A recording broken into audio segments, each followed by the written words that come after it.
La palabra de verdad. Un tratado veraz de los hechos y la realidad bíblica. Un excelente recurso para pastores, líderes y creyentes en general. Este espacio llega a ustedes en medio de un tiempo de apostasía y decadencia espiritual. Desde la ciudad de Guatemala en Centroamérica, comenzamos.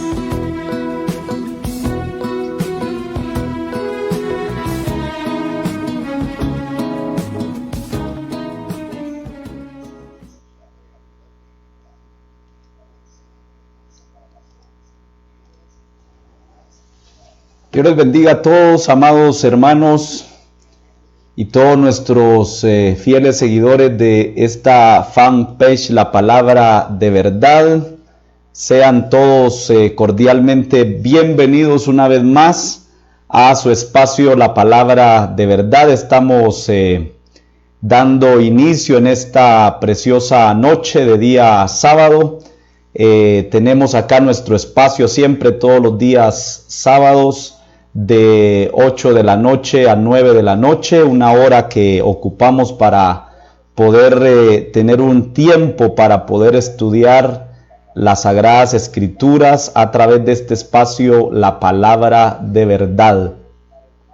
Me gozo de verdad poderles saludar a todos ustedes en el nombre del Señor. Bienvenidos y bienvenidas. Es un placer poderles saludar a través de este medio. Y esperamos en el Señor que esta noche podamos ser de bendición para muchos de ustedes, podamos ser un medio, un canal, un puente para que podamos aprender algo nuevo para la gloria de nuestro Dios. Bienvenidos donde quiera que usted nos pueda estar siguiendo ya a través de esta transmisión. Que Dios les bendiga.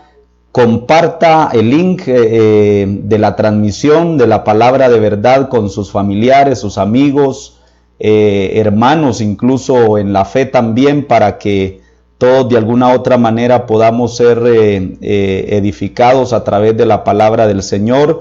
De verdad, muchas gracias por el tiempo que usted ocupa de poder estar acá dentro de las fronteras de Guatemala.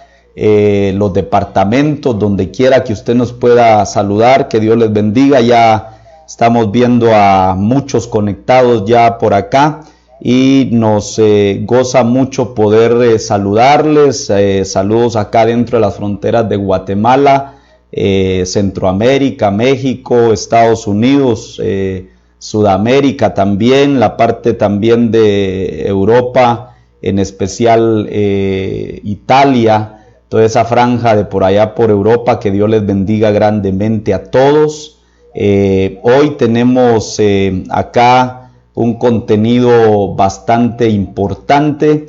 Como lo anunciábamos de antemano, vamos a estar viendo las incidencias que llevaron a que en el periodo que conocemos como la Edad Media se perdiera de vista la esperanza milenial, y por lo consiguiente pues se perdió de vista también la postura teológica y la enseñanza acerca del premilenialismo. Hagamos una oración y damos inicio con la ayuda del Señor en esta noche. Alístese usted, prepare ya su lapicero, su resaltador, prepare su Biblia, lo más importante.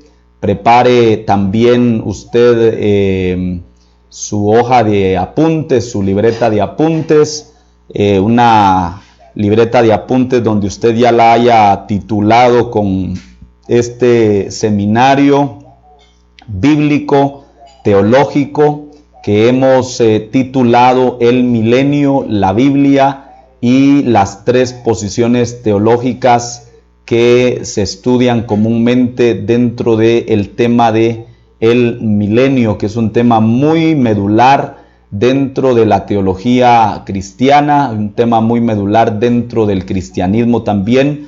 Y hoy vamos a ver un poquito de historia también, que mientras preparaba el estudio de este día, decía yo dentro de mí, qué importante es que todo creyente conozca su historia, conozca la historia también, porque quien no conoce su historia está condenado a repetirla y se corre el peligro también que podamos ser de alguna otra manera engañados. Entonces vamos a hacer una oración, hermanos, breve a la presencia del Señor en esta preciosa hora. Ya el tiempo nos avanza y queremos aprovechar la oportunidad. Allá en su casa, si usted puede, donde quiera que se encuentre, puede acompañarnos en esta oración. Hagámosla, una oración breve. Que Dios nos bendiga a través de este estudio en esta oportunidad. Padre y buen Dios, te damos muchas gracias por el tiempo, la oportunidad que nos da de poder una vez más estar en esta transmisión, Señor, a través de esta plataforma de Facebook. Mira la vida de cada uno de los hermanos que gentilmente se han conectado con el deseo, el hambre y la sed de justicia, Señor, el hambre y la sed de poder adquirir conocimiento de tu palabra. Te pedimos en el nombre de Jesús que podamos ser una bendición, Señor, que abran nuestro entendimiento, amplíen nuestro conocimiento mientras estemos, Señor, dando todos estos estudios. Dios mío, nuestro espíritu, nuestra alma se pueda alimentar, se pueda fortalecer para la gloria de tu nombre. Bendice a todos nuestros hermanos. Permite que cada día más se puedan conectar más hermanos para poder aprender acerca de estas verdades, estos sistemas, Señor, tan importantes dentro del estudio de la teología. Te damos gracias. Bendice a cada uno, Señor, por nombre, en el nombre maravilloso del Cordero de Dios. Muchas gracias. Amén y amén. Bienvenidos, amados hermanos, una vez más. Vamos a irnos alistando. Acá en Guatemala estamos en una temporada de lluvia y por acá pues está puesta la lluvia y pues bueno, gracias a Dios por todo. Le recuerdo siempre, no se le olvide suscribirse. Si no se ha suscrito aún a nuestro canal en YouTube, La Palabra de Verdad, hágalo. Váyase a la plataforma de YouTube, ubique La Palabra de Verdad, suscríbase y no se le olvide también compartir ese link para que otros más puedan suscribirse también. Automáticamente cada vez que subamos el contenido de cada semana, entonces usted lo va a poder estar recibiendo, y activa la campanita y usted va a recibir esa notificación. También comparta nuestra fanpage en Facebook, La Palabra de Verdad, compártala también. Ayúdenos a compartir La Palabra de Verdad. Y pues bueno, alguna inquietud que usted pueda tener también la puede hacer a través del correo electrónico lapalabradeVerdadgt@gmail.com. Una vez más, gracias de verdad a todos ustedes por estar conectados. De verdad que el Señor les bendiga y esperamos en el Señor poder ser de mucha bendición para todos ustedes. Así que vamos a entrar de lleno en esta noche, si usted me lo permite. Alistémonos y hoy vamos a ver una parte tan importante. Yo creo que nos vamos a ver desafiados también, por si usted desconoce parte de la historia. Espero en el Señor que esto le pueda desafiar a usted a estudiar más esta parte tan importante a lo largo de la historia.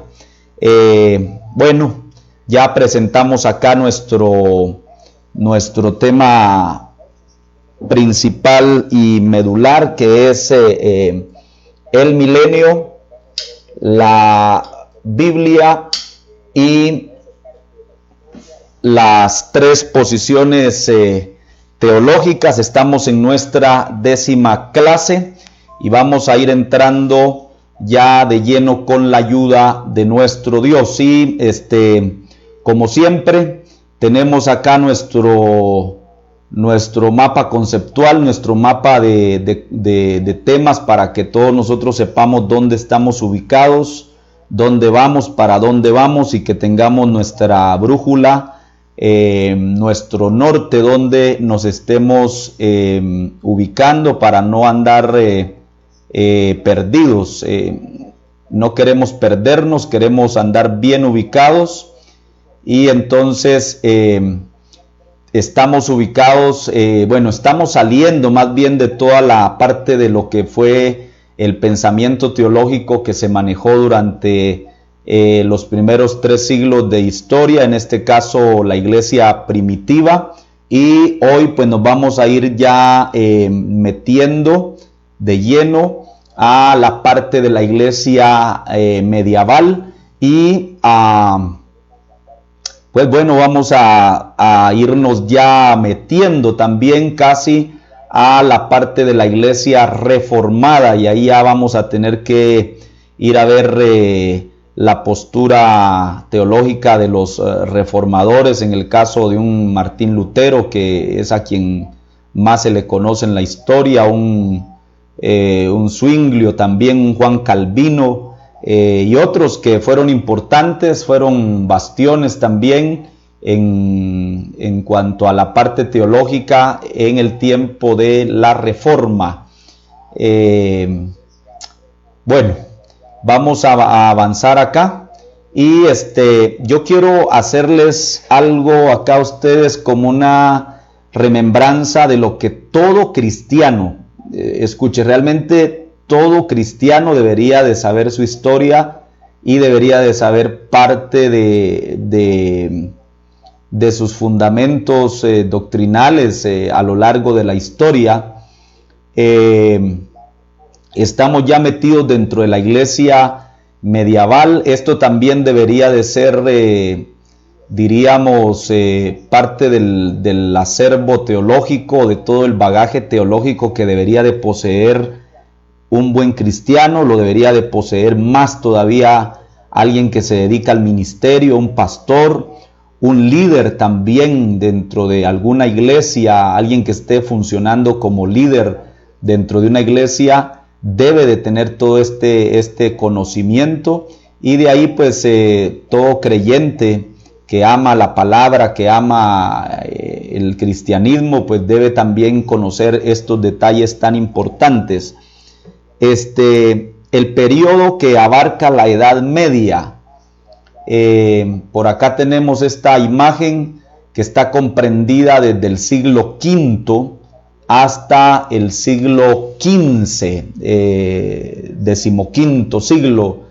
Estamos hablando de 1000 años, prácticamente 1000 años de este periodo que comprende la Edad Media, aunque está subdividido, pudiéramos decir.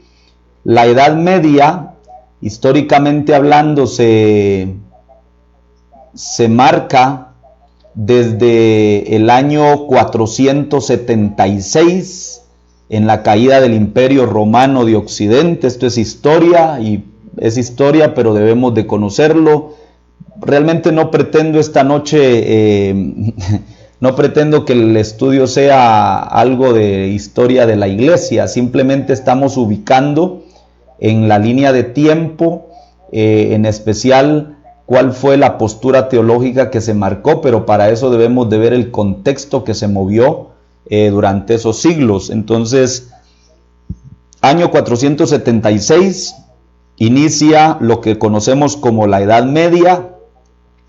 Un evento que marcó el inicio de la Edad Media es la caída del Imperio Romano de Occidente, y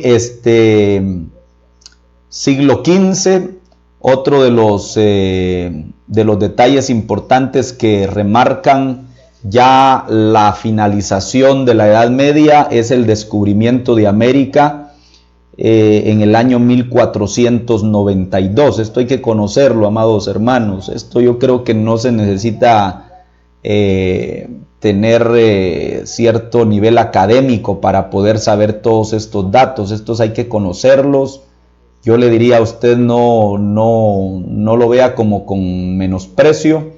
Estos datos hay que conocerlos. Entonces, porque necesitamos ver durante esos 1000 años que abarca la Edad Media, qué se movió en el ámbito teológico y qué se movió en el ámbito eclesial en especial, no qué es lo que nos importa a nosotros en el ámbito espiritual. Y el periodo de la Edad Media se ve también marcado por dos etapas, que es la Alta Edad Media, que inicia del siglo V al X, entonces estamos hablando de 500 años, y también la otra etapa es lo que le conocen como la Baja Edad Media, que es del siglo XI ya al siglo XV. Entonces esto es un dato importante que tenemos que conocer todos. Quise colocarles estas imágenes para que comprendamos bien a profundidad qué es lo que estamos viendo, qué es lo que estamos estudiando. No andamos a ciegas. Los periodos de la Edad Media, ya le decía, la Alta Edad Media del siglo V al X, algunos otros también sitúan la Plena Edad Media del siglo XI al siglo XIII, ¿sí? A ellos le llaman, en ese lapso le llaman la Plena Edad Media, siglo XI al siglo XIII. Y la Baja Edad Media, algunos otros también la ubican entre el siglo XIV y el siglo XV. Prácticamente estamos hablando de los últimos 100 años de historia de la Edad Media. Entonces aquí vemos las tres etapas, que algunos también la sitúan, algunos simplemente la dividen en Alta Edad Media y Baja Edad Media y punto, pero otros le colocan la Plena Edad Media. Al decir la Plena Edad Media es porque es como que era la cúspide de ese periodo, ¿no? de esa edad. Otro dato importante para que terminemos de entender bien esta parte es ¿qué es la Edad Media? La Edad Media es un periodo de la historia, nuestra historia. Estamos en la tierra, amados hermanos, y debemos de conocer bien nuestra historia. Aún estamos acá en la tierra, somos mortales todavía, y debemos de tener conocimiento definitivamente de nuestras raíces. Entonces, ¿qué es la Edad Media? Es un periodo de la historia que abarca casi 1000 años, y aquí otra vez se los vuelvo a colocar. La Alta Edad Media inicia o se marca desde el 476, año 476, obviamente después de Cristo, un evento que marca el inicio de la Edad Media. Vuelvo a repetirlo, la caída del Imperio Romano Occidental y también las invasiones germanas. Aquí pudiéramos hablar mucho, pero vuelvo a repetir, no pretendo yo dar acá en esta ocasión historia de la iglesia.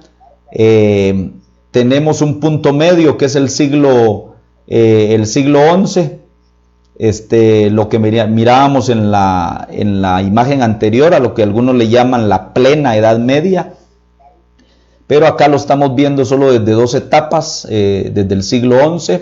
Y tenemos la Baja Edad Media, año 1453, la citan otros también, la caída del Imperio Romano Oriental, pero algunos otros ubican el evento del descubrimiento de América en el 1492.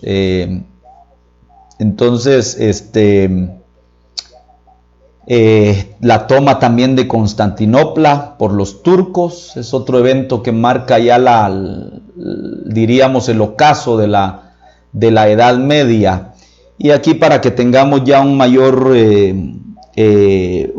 dato de lo que es la Edad Media, la Edad Media es un periodo que abarca desde el año 476, llegada de los visigodos a la península ibérica y expulsión también de los romanos, hasta el 1492, que es cuando Cristóbal Colón descubre la parte de acá de América, Entonces acá miramos el dato de que la Edad Media se divide en 2 etapas. La Alta Edad Media, dijimos siglo V al XIII, y en esta etapa los árabes llegan a la península ibérica y ocupan casi todo el territorio al que llaman andaluz. La sociedad está dividida en 3 estamentos sociales en ese tiempo, que era la nobleza, el clero y los campesinos. Está la Baja Edad Media, vuelvo a repetir, que es el ocaso ya de la Edad Media, que esto abarca del siglo XIV al siglo XV, y en este periodo es donde Gutenberg inventa la imprenta, y esto conlleva a la rápida expansión de la cultura por toda Europa. También aparece un nuevo grupo en la sociedad medieval, que era la burguesía, formada por comerciantes y artesanos que no dependían de la nobleza. Esto definitivamente es bueno saberlo, amados hermanos. No lo vea usted como algo que no tiene valor, porque para nosotros sí tiene definitivamente enorme valor. Por ejemplo, deberíamos de conocer, inclusive a lo largo de la historia, a veces pensamos con decirle un dato chiquitito,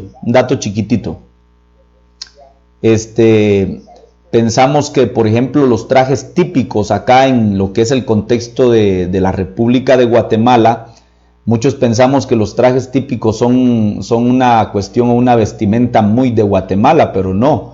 Históricamente hablando, esto tiene que ver mucho con el descubrimiento de América. Nos tendríamos que remontar hasta el 1492, en que los españoles descubren América, y cómo fue que se estableció inclusive el traje típico, cuál era el objetivo de establecer el traje típico en ciertos departamentos, ¿no? Entonces, todo eso es parte de nuestra historia, y eso ninguno de nosotros debería de ser ignorante a estas cosas. Cómo fue que vinieron los españoles también a imponer la religión católico-romana a estas tierras también, hoy Guatemala, ¿no? La famosa frase, la cruz o la espada, como diciéndoles a los nativos de ese tiempo acá: o usted acepta el catolicismo o sencillamente espada, ¿cuál de las dos escoge usted? Entonces obviamente a algunos no les quedaba de otra más que sencillamente aceptar la cruz, ¿no? Y no la espada. Entonces eso es parte de nuestra historia, eso es historia. Entonces eso es importante que lo conozcamos. Entonces no lo vea usted como algo insignificante, el detalle de la Edad Media en el contexto de lo que es la teología tampoco. Eso es muy vital. Vuelvo a repetir, todo buen creyente que ama la venida del Señor, que ama el Evangelio, que ama el cristianismo, que ama la palabra, debería de conocer la historia, debería de conocer todas estas etapas a lo largo de la historia. Entonces seguimos acá. Entonces tenemos ya el ocaso de la Edad Media, que se le conoce dentro de esa etapa como la Baja Edad Media, y estamos viendo aquí que en el caso de Europa, en este periodo es que Gutenberg inventa la imprenta. Esto conlleva la rápida expansión de la cultura por toda Europa. También aparece un nuevo grupo en la sociedad medieval, decíamos, la burguesía, formada por comerciantes y artesanos que no dependían de la nobleza. Y aquí ya nos vamos metiendo ya de lleno a lo que nos compete. Estamos dentro del tema del milenio a lo largo de la historia, y estamos en la parte de la iglesia medieval. Queremos ver qué sistema teológico, qué pensamiento teológico fue el que persistió durante este periodo persistió algún sistema teológico o no persistió. Entonces, la historia medieval, época media o situada en medio o valorada mediante, entre o en relación con la edad antigua o los tiempos modernos, la Edad Media es un periodo inabarcable por definición bajo el concepto medieval y se cobijan más de los 1000 años de historia. Su inicio, decíamos, se sitúa en el año 476, el año de la caída del Imperio Romano de Occidente, y su final, decíamos, en el año 1492, en que Colón llegó a América. Las etapas se da Alta Edad Media, siglo V, pudiéramos decir al décimo, la Baja Edad Media del siglo XI al siglo XV. Y hay una frase acá que quiero recalcar, porque esto nos importa bastante. Cuando la Iglesia llegó a ser un poder mundial, bajo los auspicios de Constantino, la esperanza del futuro fue debilitada por el gozo del éxito presente. La esperanza del futuro fue debilitada por el gozo del éxito presente. O sea, hay que aportar acá que esa emancipación o esa separación que hubo de las persecuciones, de todas las situaciones terribles que la Iglesia venía sufriendo en ese momento, cuando paró todo esto, entonces la Iglesia pasa de perseguida, pasa a ser un poder mundial, auspiciada en este caso por Constantino. Entonces la esperanza de ese futuro milenial, la esperanza que no se nos puede olvidar que el milenio está circunscrito o está amarrado, pudiéramos decir, está bien amalgamado a la venida de nuestro Señor Jesucristo, y en especial a la segunda venida de nuestro Señor Jesucristo. Pero en el caso de nosotros como cristianos, pues también está amarrada a lo que en la teología se le conoce como el punto medio, y ese punto medio es lo que nosotros conocemos como el inminente traslado de la Iglesia al cielo. Algunos otros lo conocemos como el arrebatamiento, ¿sí? El rapto se le llaman otros, ¿no? Entonces, a mí me gusta mejor el inminente traslado de la Iglesia al cielo, porque rapto es como que el Señor se viniera a robar algo, y Él no viene a robarse su iglesia, la iglesia le pertenece a Él. Entonces, mejor llamémoslo el inminente traslado de la Iglesia al cielo. Y cuando se habla de arrebatamiento, la palabra arrebatamiento en el griego, que eso en su momento lo vamos a estar estudiando bien a profundidad, pero esa palabra lo que significa es sacar fuera de, ¿sí? Entonces, aquí tendríamos que hablar muchísimo, pero en su momento lo vamos a hacer definitivamente. Entonces, en su contexto, la palabra arrebatamiento es sacar fuera de, ¿sí? En este caso algo, en este caso alguien, en este caso nosotros sabemos que será la iglesia la que va a ser sacada fuera de, ¿sí? En este caso sería del mundo, ¿no? Ahí es donde se van parando, y me estoy dando ahí, estoy dando unos tintes ya de adelanto de cuando estudiamos esa parte, pero ahí ya se van presentando los primeros pincelazos de lo que se conoce como el pretribulacionismo, que antes de que venga toda esa persecución de la que muchos están en cierta manera preocupados y atormentados, quien no conoce su Biblia pues debería estar muy preocupado de todas las cosas que se están viendo, pero quien conoce su Biblia, nada ni nadie debería de sorprenderlo. Entonces, de ahí es que ya se van dando los primeros pincelazos y los primeros tintes de la doctrina y la enseñanza, y lo vamos a ver con su amparo bíblico también, que la iglesia será sacada fuera desde el momento en que los juicios, hermano, desde el momento en que se dejen venir todas estas persecuciones de las que ya están descritas en la palabra del Señor, entonces la iglesia será arrebatada, será sacada fuera trasladada en todo caso, ¿no? Entonces, en este caso, pues al cielo. Entonces, nos damos cuenta de algo acá, que el milenio, todo está amarrado definitivamente a esa segunda venida de nuestro Señor Jesucristo a la tierra. Entonces, cuando la iglesia llegó a ser un poder mundial, esto estamos hablando ya a finales del siglo III, principios del IV, ¿no? Cuando la iglesia llega a ser un poder mundial bajo los auspicios de Constantino el Grande, entonces la esperanza del futuro fue debilitada por ese gozo de éxito presente.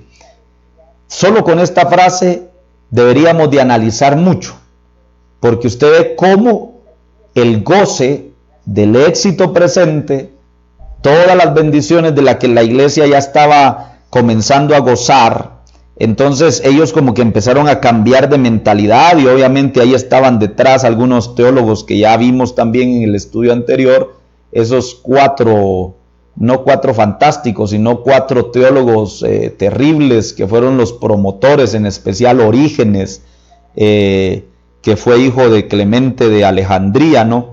Quien fue el que más ferozmente atacó la doctrina del milenio. Entonces, cuando se ve toda esa, diríamos, ese ambiente de éxito presente, entonces el gozo que se estaba viviendo, entonces se pierde la esperanza de ese futuro milenial, inclusive se pierde la esperanza de la segunda venida del Señor Jesucristo, ¿sí?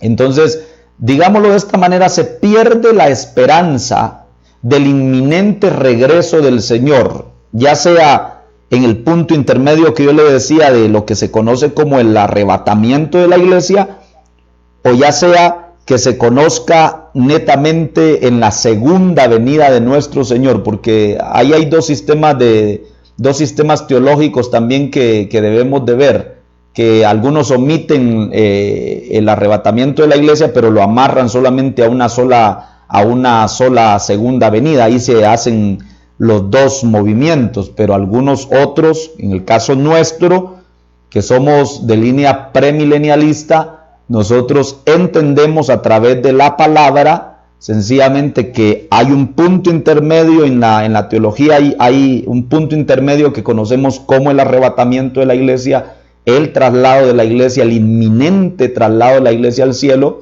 y sí hay una segunda venida también, pero la segunda venida ya no es una cuestión que nos amarre a nosotros en cuanto a tema, diríamos, de salvación, aunque nosotros tenemos que ver también como pueblo del Señor espiritual, como iglesia, tenemos mucho que ver también en la parte de la segunda venida de nuestro Señor. Entonces, ve que esa esperanza, el éxito presente, hace perder de vista. En otras palabras, la bendición terrenal, el éxito presente, el gozo presente, el gozo terrenal muchas veces nos hace perder de vista muchas cosas espirituales. Por eso es que Pablo dijo en una ocasión que no debíamos de tener puesta nuestra mira en las cosas de la tierra, en las cosas pasajeras, las cosas efímeras, no, sino tener la mirada puesta en las cosas de arriba, en las espirituales, porque esas son las que realmente tienen el valor necesario. Entonces, seguimos acá. Al momento de repasar la historia del quiliasmo, Los que han estado desde el principio deben ya de manejar estos términos. Yo le remarco en negrita algunos términos para que usted vaya haciendo su glosario teológico, para que usted sepa de qué estamos hablando. Entonces, el quiliasmo, no se le olvide que es como un sinónimo del milenio, ¿sí? Entonces, tenga usted su glosario de palabras teológicas. Eso le va a ayudar mucho y lo va a enriquecer también espiritualmente, teológicamente. Su acervo teológico se va a fortalecer, se va a enrebustecer. Al momento de repasar la historia del milenio o del quiliasmo o milenio, durante el periodo medieval encontramos que hubo toda una ausencia. Anote esto, si usted está anotando, encontramos que hubo toda una ausencia de todo tipo de milenialismo o premilenialismo. Vuelvo a repetirle esto. Al momento de repasar la historia del milenio o del quiliasmo durante el periodo medieval, encontramos que hubo toda una ausencia de todo tipo de milenialismo o premilenialismo. En otras palabras, acá surgió lo que nosotros conocemos como, hoy ya lo vamos manejando también, el amilenialismo. Entonces, los primeros 3 siglos de la iglesia, cuando usted le pregunten, la iglesia mantuvo una postura premilenial, ¿sí? Una postura milenial, una postura quiliasta, si le pudiéramos decir ese nombre también. Entonces, ¿por qué? Porque los discípulos le trasladaron toda la enseñanza, toda la doctrina a los padres apostólicos, o como comúnmente se le llama también en la teología, la patrística, donde encontramos a todos estos hombres que hemos visto ya anteriormente.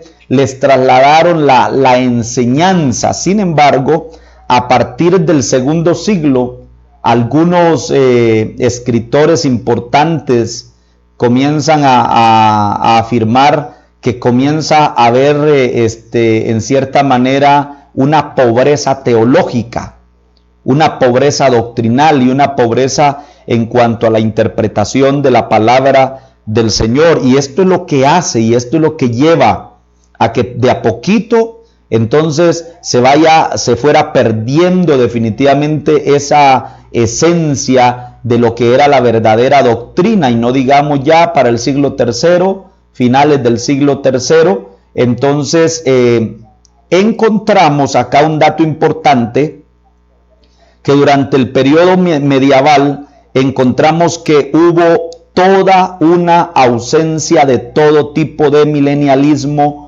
o premilenialismo, y la iglesia pasa a mantener una postura amilenialista.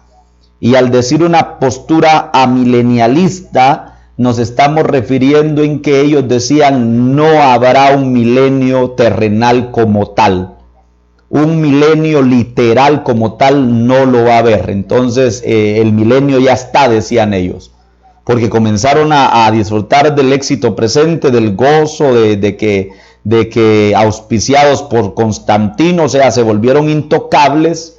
Entonces se fueron los sufrimientos, se terminaron los sufrimientos, se terminaron las persecuciones, se terminaron las batallas. Entonces usted ve que pierden de vista la esperanza milenial, por ende premilenial, la esperanza de la venida pronta, del inminente regreso del Señor, la pierden. Entonces, ¿qué es lo que comienza a marcar la Edad Media dentro de la iglesia y en el ámbito teológico y espiritual? Comienza a marcar la Edad Media que no hubo hubo toda una ausencia de todo tipo de milenialismo o premilenialismo. En otras palabras, se olvidaron todos. Ya. Sencillamente entraron en una etapa de relajamiento teológico y relajamiento doctrinal, casi, hermano, como lo que estamos viviendo en el tiempo actual. Hay muchos que ustedes no están a la expectativa, no están a la espera de la venida del Señor. Hay algunos que están muy relajados espiritualmente hablando y denominaciones, incluso pastores, teólogos, hablan de todo menos realmente de que hay que estar preparados para esa inminente venida del Señor a la tierra a recoger a su iglesia. Entonces entra la iglesia en una postura amilenial, disfrutando de todos los deleites temporales que les está brindando el ambiente. Y la Edad Media, esto ya lo vimos, abarcó el periodo de los siglos IV o V al siglo XV, 1500. Allá hay que ver varios datos importantes también en el siglo XV. Es aquí que durante este periodo es que la iglesia pasa a un sistema de pensamiento que hoy se le conoce como el amilenialismo. Es un adelanto, bueno, esto que les voy a decir es un adelanto en cuanto a este sistema de pensamiento teológico, o en un adelanto más bien. Debemos decir que la Iglesia Católica Romana fue quien más aprovechó ese sistema amilenial. Quien más tiene ese sistema milenial y quien más lo usa, lo tiene como base doctrinal, es la Iglesia Romana, pero no podemos atribuirle a que solamente la Iglesia Romana posee ese sistema teológico doctrinal. Lo poseen muchos grupos también dentro de iglesias evangélicas cristianas. Durante la Edad Media, debido a la influencia de Agustín de Hipona y otros teólogos con tendencias neoplatónicas, o sea, filosóficas, traían toda una, venían bien permeados de lo que era la filosofía. Aquí hay que decir algo también. Varios de estos teólogos, en cierta manera, no eran una cuestión de solamente teólogos. Muchos de ellos eran filósofos antes, ¿sí? Entonces, la filosofía, muchos de ellos la empezaron a mezclar y la empezaron a amarrar con la teología, y ahí es que se fueron mezclando y fue saliendo ahí una serie de cuestiones ya de mixtura. Entonces van surgiendo cosas raras dentro de la iglesia, pero la mayoría de estos teólogos en su mayoría eran filósofos, también eran apologistas, algunos de ellos. Entonces por lo general se entendió el milenio como manera figurada de referirse al cielo y a veces a la vida presente de la iglesia. Esto es un dato importante. Lo interpretaron de esa manera, en que el milenio lo vieron como una manera figurada de referirse al cielo y a veces a la vida presente de la iglesia, donde se supone que el mal, juntamente con su autor, en este caso Satanás, están atados. Esas son las premisas, lo dijimos, del amilenialismo, ¿sí? Entonces, Clemente de Alejandría, lo vimos que era uno de esos 4 campeones, nos le llaman algunos. Se los vuelvo a repetir por si ya se les olvidó y no lo anotaron. Gallo, Clemente de Alejandría, Orígenes y Dionisio. Fueron 4, en especial en especial Orígenes fue el que atacó más terriblemente la doctrina del milenio. Clemente de Alejandría como que establece las bases y Orígenes la sistematiza y la comienza a echar a andar, ¿no? Entonces Clemente de Alejandría es el que saca el sistema de interpretación hermenéutico el sistema de interpretación literal, ¿sí? Entonces, alegórico, más bien, el sistema de interpretación alegórico comienza a alegorizar muchos textos de la palabra del Señor. Entonces, de aquí es que surge este dato que les estoy compartiendo, que el milenio se entendió como una manera figurada de referirse al cielo y a veces a la vida presente de la iglesia, donde se supone que el mal, juntamente con su autor, en este caso Satanás, están atados. Muchos combinaban la afirmación de segunda de Pedro, que ante los ojos de Dios 1000 años son como un día, con la expectativa de que habrían 1000 años entre la primera y la segunda venida de Cristo a la tierra. Vea esta interpretación que ellos le daban al milenio. Ellos decían que el milenio se iba a dar entre la primera venida del Señor, o sea, es decir, el nacimiento del Señor Jesús y su parusía, ¿sí? Ese término parusía, anótelo también en su glosario teológico, porque parusía es el término griego para la segunda venida de nuestro Señor Jesucristo. Así es que se llama o se lee en el griego, ¿no? Parusía. Entonces, para el amilenial y dentro de esta interpretación alegórica, se decía de que esos 1000 años se iban a dar entre la primera y la segunda venida de Cristo a la tierra, es decir, entre el nacimiento de Jesús y su parusía.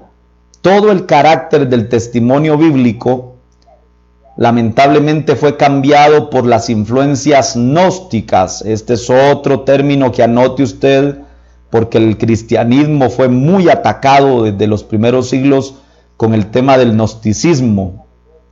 La influencia también de las enseñanzas, vuelvo a repetir, de Clemente de Alejandría, en especial con el método de interpretación alegórico, y que sí, ese fue un aporte grande a la teología, el método de interpretación alegórico, que es un método que todavía se aplica a la hermenéutica, porque sí hay varios textos de la palabra que hay que interpretarlos de una manera alegórica, pero hay otros textos que no se pueden alegorizar. Entonces, y juntamente con toda verdad vital, lo releemos acá para entender bien, todo el carácter del testimonio bíblico fue cambiado por las influencias gnósticas y alejandrinas, y juntamente con toda verdad vital, la iglesia perdió su concepto de la esperanza purificadora del regreso de Cristo, y finalmente bajo Constantino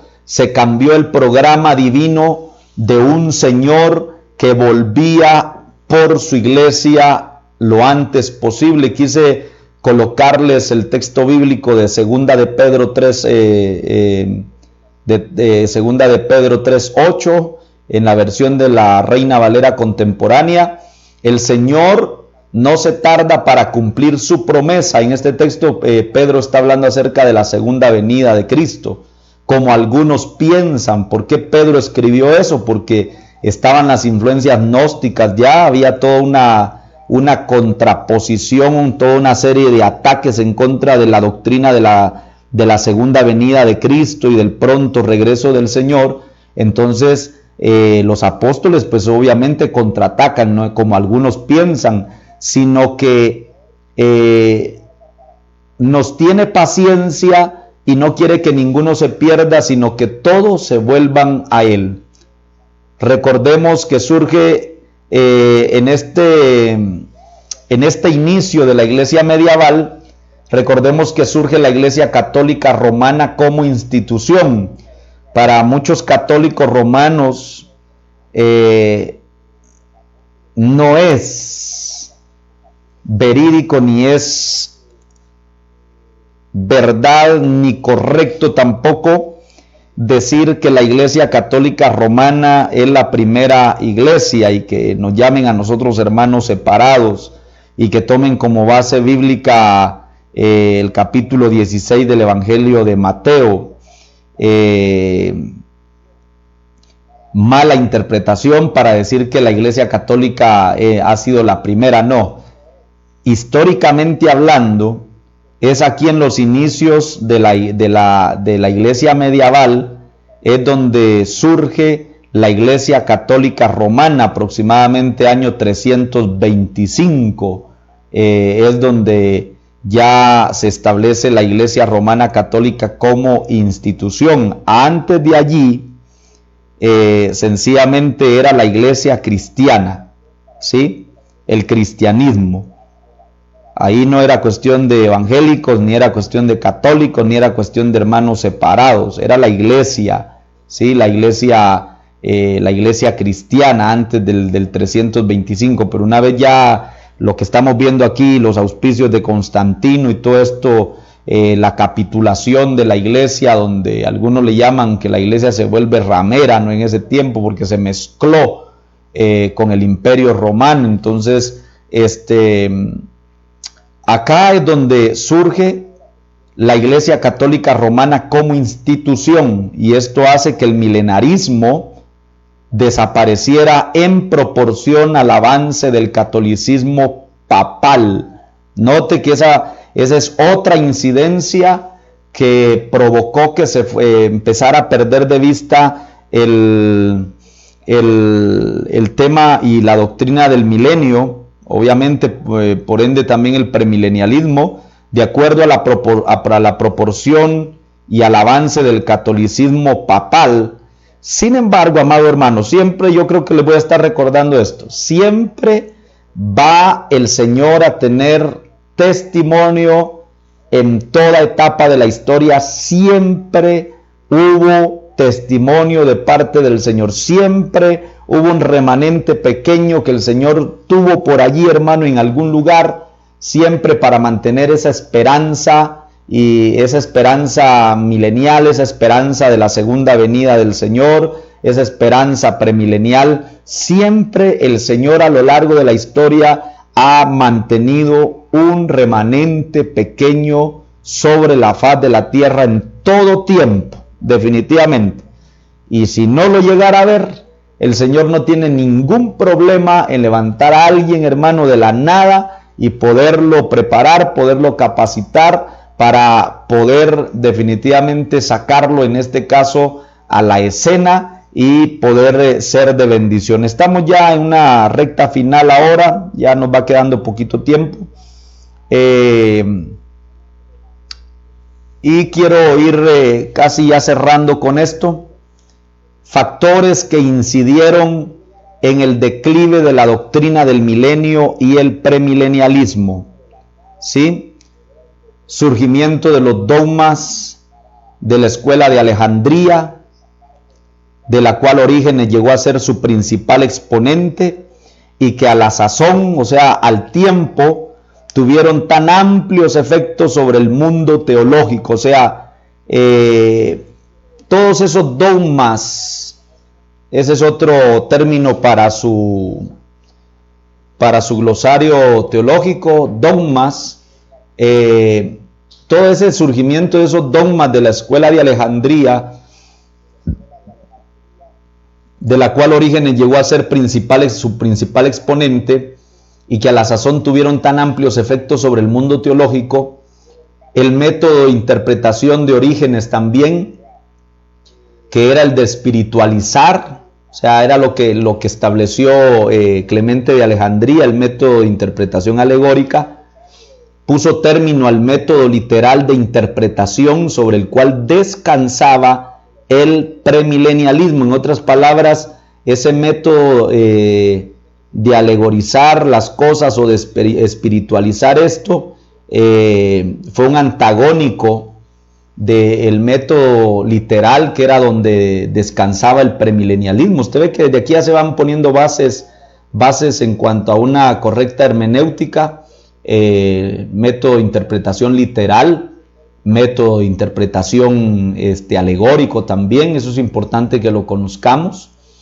De igual manera, la oposición vino debido al surgimiento de falsas doctrinas que cambiaron el pensamiento teológico. Acá yo quiero detenerme un par de segunditos en esta en esta parte. Note, la oposición vino también por el surgimiento de falsas doctrinas que cambiaron el pensamiento teológico. Qué increíble es ver esta parte, que hayan, hermano, surgimiento de falsas doctrinas que cambien todo un sistema de pensamiento teológico. Y era lo que decíamos, varias de esas doctrinas empezaron a gestar 2, 3 siglos atrás, ¿sí? Y que vinieron a dar a luz 300 años después. Uno se pone a pensar, ¿cuántas doctrinas no se estarán gestando ya de años, hermano? Y que hasta ahorita están brotando. Que uno observa una serie de disparates por todos lados y uno se queda asustado, pero todo eso viene, saber ni de cuántos siglos atrás, ni de cuántas décadas atrás, de cuánto tiempo atrás. Hay doctrinas falsas que se vienen proliferando y que se vienen como tomando forma, ¿no? Doctrinas falsas que es increíble que desde 300 años atrás ya se venían preparando y se venían gestando, y que solo estaban esperando el momento y la oportunidad que se presentara un hombre, una persona, inclusive hasta una institución o una misión, para poder ser como las pioneras en presentar esa falsa doctrina, ¿no? Aquí en Guatemala, nosotros sabemos aquí en Guatemala cómo se fueron metiendo falsas doctrinas acá en Guatemala. Deberíamos de conocer nuestra historia también, los inicios del cristianismo acá en Guatemala, cómo fue que se empezó a meter las falsas doctrinas de los apóstoles y los profetas, ¿no? Ahí sí que si alguien se va a ofender, pues ¿qué podemos hacer, no? Pero la realidad es esa, que solo se necesitaba, hermano, de una institución, de un hombre, de alguien en especial, para poder ser el pionero en poder sacar esa falsa doctrina que saber ni desde cuántos años atrás o de cuántos siglos atrás se venía gestando, ¿no? Entonces, esto fue una incidencia que llevó definitivamente al declive de la doctrina del milenio y del premilenialismo, a los inicios de la iglesia medieval, precisamente el surgimiento de falsas enseñanzas o de falsas doctrinas que cambiaron el pensamiento teológico. Otro punto acá, punto número 3, es de que la unión de la iglesia y el Estado en el imperio de Constantino produjo la muerte de la esperanza milenaria. Y aquí quiero leerles yo esta parte, y es bueno que ustedes lo tomen en cuenta también. Inmediatamente después del triunfo de Constantino, los cristianos emancipados de la opresión y persecución, dominantes y prósperos en su turno, comenzaron a perder su vívida expectativa de la pronta venida de nuestro Señor y su concepción espiritual del reino. El imperio romano, que se hizo cristiano, ya no era considerado como un objeto de denunciación profética, sino como la escena de un desarrollo milenario. Note, aquí ya se va metiendo el amilenarismo y se va metiendo la iglesia romana también. Entonces, sino como la escena de un desarrollo milenario. ¿Qué estaban diciendo con esto, amado hermano? Entendamos bien esta parte. ¿Qué era lo que estaban diciendo acá con este concepto? No, ellos lo que empezaron a interpretar fue no, el milenio se está cumpliendo ya a lo largo de la historia de la iglesia. Por eso es que para un amilenarista, nosotros ya llevamos 2000 y pico de años, hermano, viviendo en el milenio. Para el amilenarista, ¿ya? Para ellos, nosotros estamos ya en el milenio. Para un amilenial, el diablo fue atado, está atado.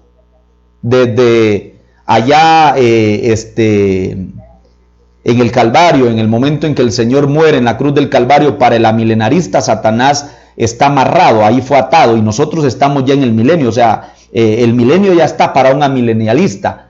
Lo que yo le preguntaría a un amilenialista es, vaya a ver si le toca la melena a un león y a ver si el león juega con él, porque parte de las características del milenio es que las fieras, hermano, van a andar como animales domésticos a la orden del día y no va a haber problema. se va a poder estar viendo una culebra por ahí, que no va a haber problema en el milenio literal y real que la Biblia establece, ¿sí?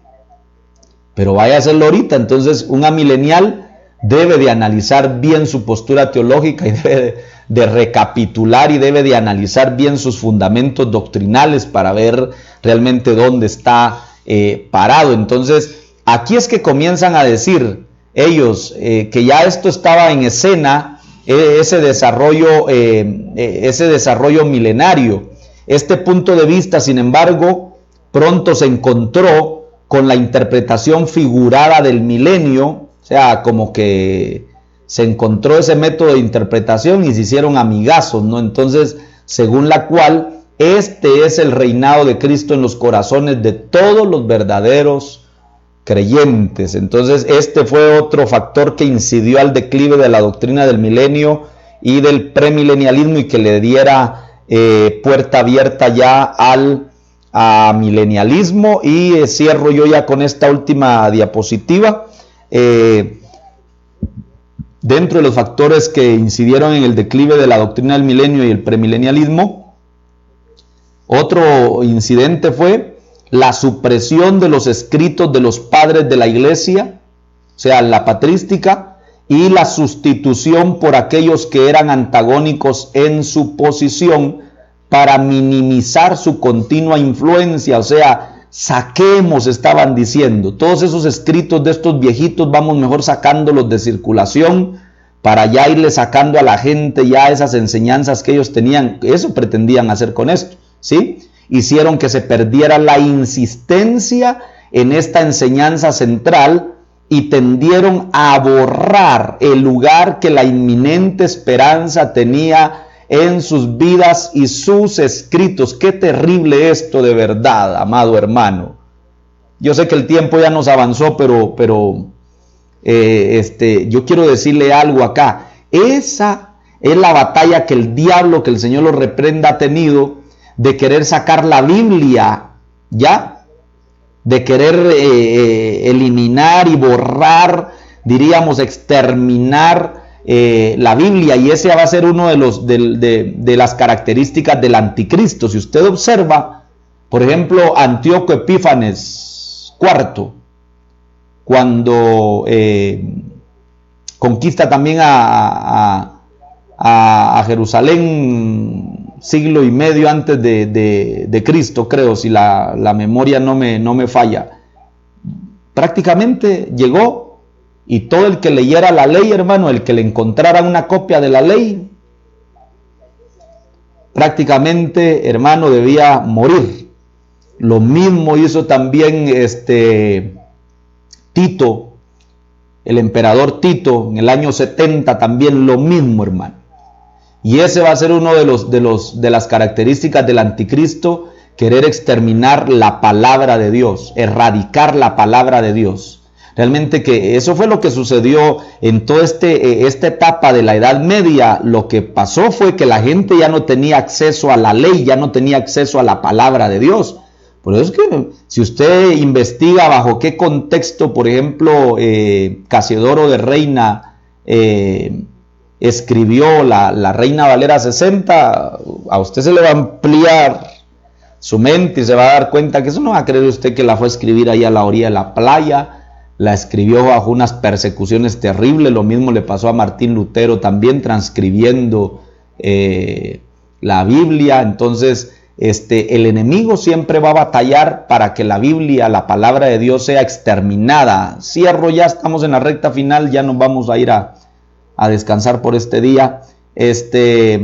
La influencia de Agustín de Hipona, quien contribuyó al pensamiento teológico más que cualquier otro individuo entre Pablo y la Reforma, mediante el cual el amilenarismo fue sistematizado y el sistema romano obtuvo su doctrina eclesiástica, fue un factor vital en la cesación del premilenarismo. Entonces, hermanos, solo le leo esto y le doy ya los últimos detallitos. El surgimiento del poder de la iglesia romana, que creía que ella era el reino de Dios sobre la tierra y su cabeza del vicario de Cristo en la tierra, fue un factor principal. Con esto cierro, ¿ya? Síntesis. Parte, diríamos, de la alta, como dijimos al principio, la alta edad media prácticamente la gobernó la Iglesia Católica Romana. Enmudeció, diríamos, en otras palabras, como que el cristianismo fue por allá, el evangelio como tal, digámoslo de esta manera, el cristianismo evangélico, el puro, diríamos, como que la Iglesia Romana lo arrinconó, y se arrinconó por allá y no hubo nadie quien se levantara. La Iglesia Romana fue la que tomó el control de todo, ¿sí? Y por eso es que si nos metiéramos a estudiar esa etapa, hermano, se hizo y se deshizo de una manera terrible durante esos siglos donde imperó la Iglesia Romana. Pero ya de ahí le decía yo que terminan esos 1000 años de oscurantismo casi también, y ya comienzan a aparecer los primeros prerreformadores,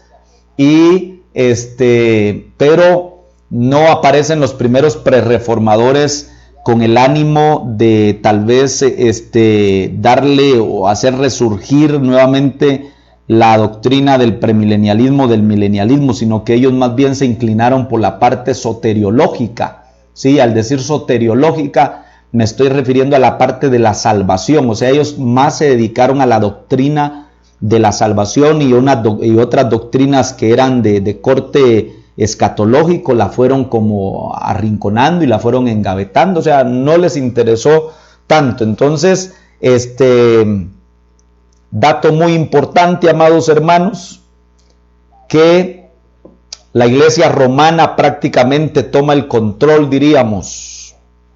El surgimiento del poder de la Iglesia Romana, que creía que ella era el reino de Dios sobre la tierra y su cabeza del vicario de Cristo en la tierra, fue ese factor importante para que se terminara en una postura amilenial. En medio de eso, vuelvo a repetir, creo firmemente y al 100% que siempre hubo un remanente pequeño que mantenía esa esperanza pese a que dijeran que no, pero ellos mantuvieron esa esperanza. Por eso es que miramos las famosas inquisiciones, la Santa Inquisición, ¿no? Entonces, todo eso lo vamos a estudiar, y seguimos dando otros datos importantes acá en la parte de la iglesia medieval, ya los finales de la iglesia medieval. Y entonces, estamos ya saliendo de esta etapa tan importante que necesitamos conocerla definitivamente, cuál fue el pensamiento teológico que prevaleció. Entonces hemos descubierto que la Iglesia Romana se apodera de estos siglos y se mete la enseñanza amilenial a través del sistema de interpretación inventado por Clemente de Alejandría, echado a andar por Orígenes, y que pues también Agustín de Hipona contribuyó no precisamente para que el catolicismo tomara esas enseñanzas, porque al ir a cotejar la historia, dentro de los escritos de Agustín de Hipona se benefició tanto la iglesia evangélica o la iglesia cristiana evangélica, como nosotros la conocemos ahora, ¿no? Pero también se benefició más el romanismo católico. Entonces, son incidencias que se dieron en la Edad Media, ¿ya?